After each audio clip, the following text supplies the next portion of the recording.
Aujourd'hui, on ne fait qu'insulter les petits parce que ça a changé. Mais en vrai, il y a un frangin à nous, à Port-Gentil, qui nous a déçus il n'y a pas longtemps. Là. Il y a MC Bright qui a fait une grosse connerie. MC Bright, c'était la voix du Mapan pour moi, tu vois.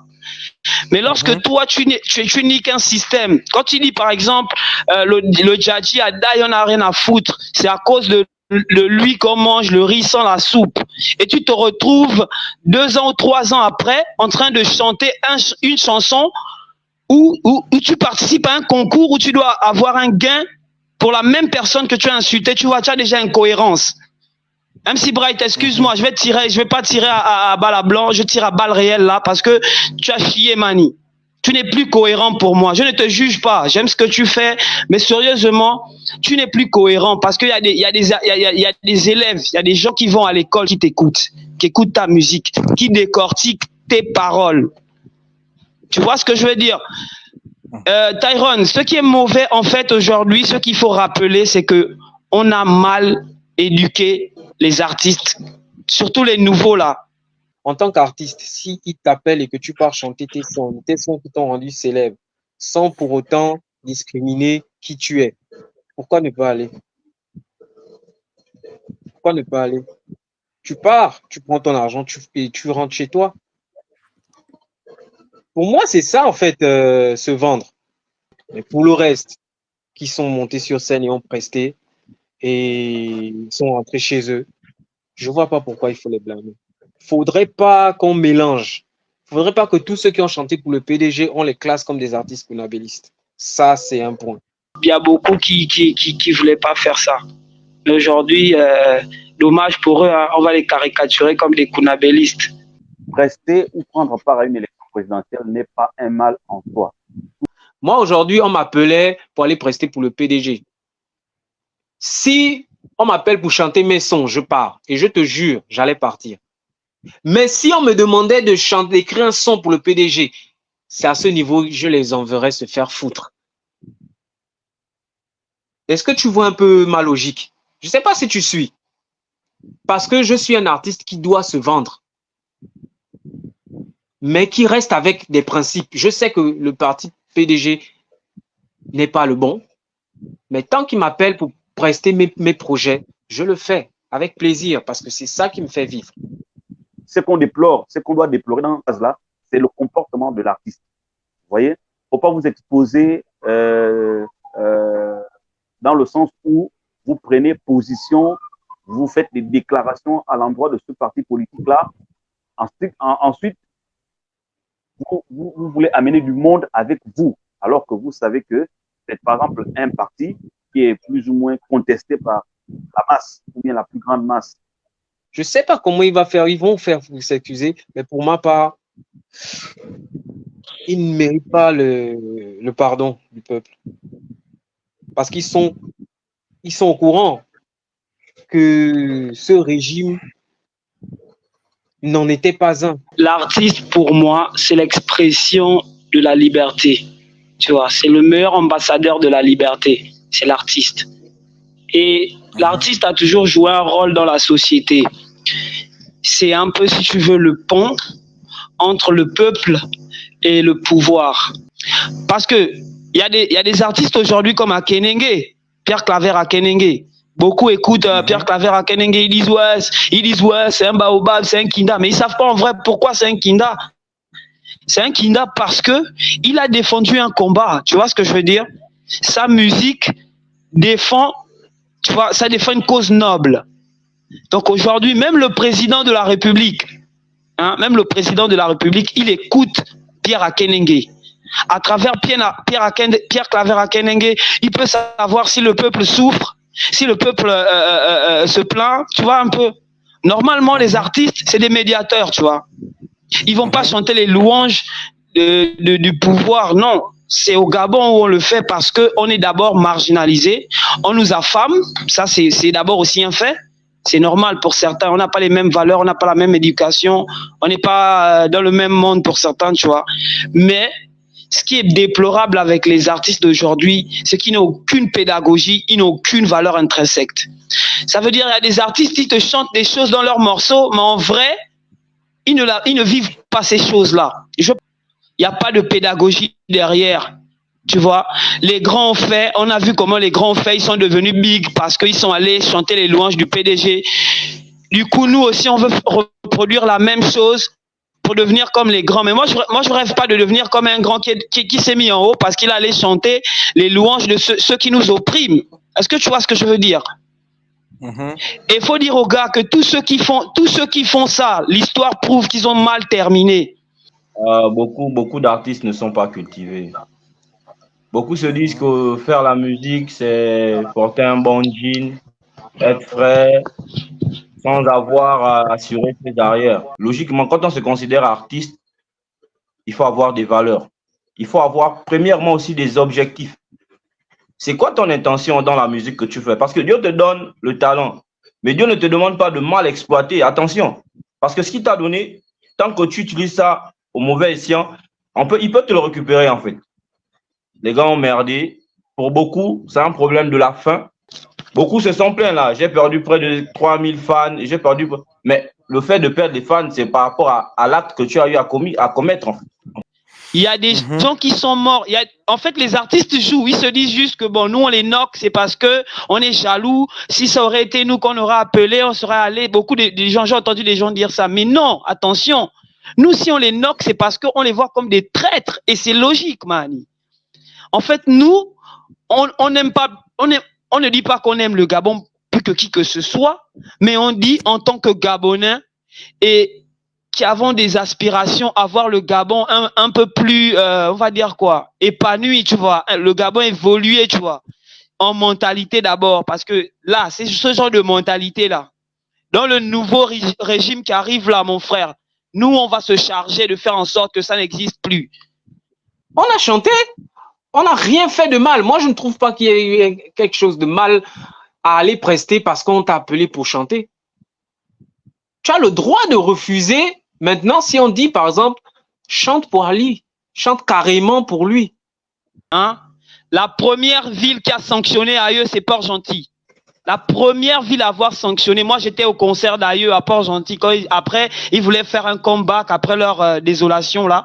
Ils sont arrivés à Port, ils ont voulu faire un concert. Tout Port-Gentil, je te dis bien, ce jour-là, toute la foire de Port-Gentil, hein, c'est vidé. Quand on a vu les gars arriver sur scène, nous tous, nous sommes sortis de la foire municipale. Tu vois ce genre de signes-là, quand tu es un petit, tu as grandi, tu as vu ce genre de choses. Dans ta musique, tu ne peux pas être faux, Mani. Dans ta musique, tu ne peux pas raconter des conneries. Parce que tu sais que tu viens d'une ville, là où il y a des gens qui sont morts, où il y a des gens qui se sont levés pour se battre pour la liberté. Moi, je viens de la ville de Pierre Claver à Kenengue, mon frère.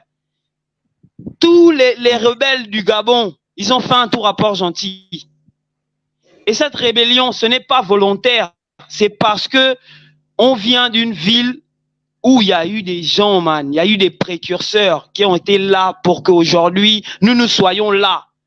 Mais on ne va pas leur décevoir, ces gens-là. Et surtout encore, tous ceux qui font ça, vous ne pensez pas à nos ancêtres, comme je disais en préambule, qui se sont battus pour la liberté du Gabon, qui ont donné leur vie pour la liberté du Gabon.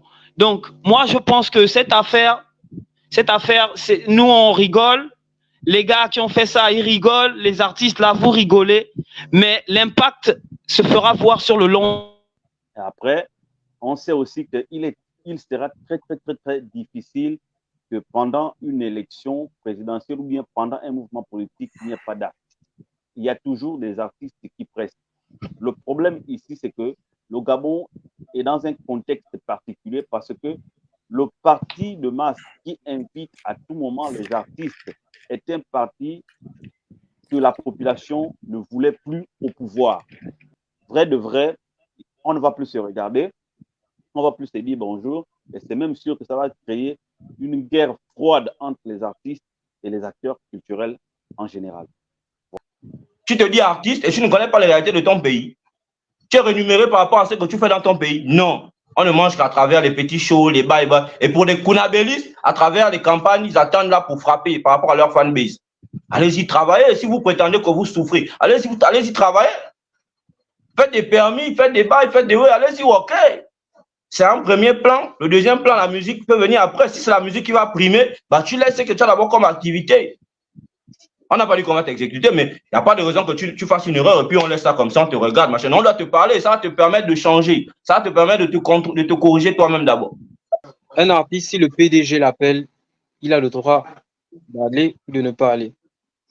Ondo Osa l'appelle, il a le droit d'aller ou de ne pas aller. Du moment que, entre parenthèses, comme on dit généralement dans notre argot urbain, qu'ils ne mettent pas les organes. Moi, j'estime que, pour ma part, un artiste Kounabeli, c'est celui-là qui met les organes. Au lieu d'aller chanter ses titres, il chante pour le politique. Le politique. Ça, pour moi, c'est un artiste Kounabeliste. Je ne sais pas si c'est votre vision, mais pour moi, c'est ça un artiste Kounabeliste.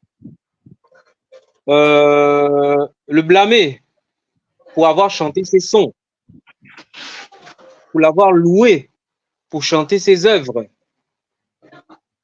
je dirais non. Et il n'a même pas à s'excuser pour ça. Maintenant, pour avoir mis les organes, comme j'ai dit, je dirais qu'il est à blâmer à ce niveau. Nous sommes des artistes. Nous avons nos éthiques, nos principes. Et je pense que c'est en exagérant, comme a fait certains artistes, qu'on devrait les blâmer. Un cicatrice, lui, part chanter ses sons et il descend de la scène, il bouge chez lui. Moi, je dirais, c'est normal, on l'a payé pour ça. Moi, je ne le classe pas dans la liste des artistes kounabélistes.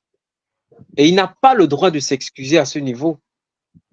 Mais on a cette fâcheuse manie de penser que, bon, c'est vrai, c'est le pouvoir qui nous a vraiment, qui a foutu vraiment n'importe quoi dans ce Gabon. Mais en tant qu'artiste, si il t'appelle et que tu pars chanter tes sons qui t'ont rendu célèbre, sans pour autant discriminer qui tu es, pourquoi ne pas aller?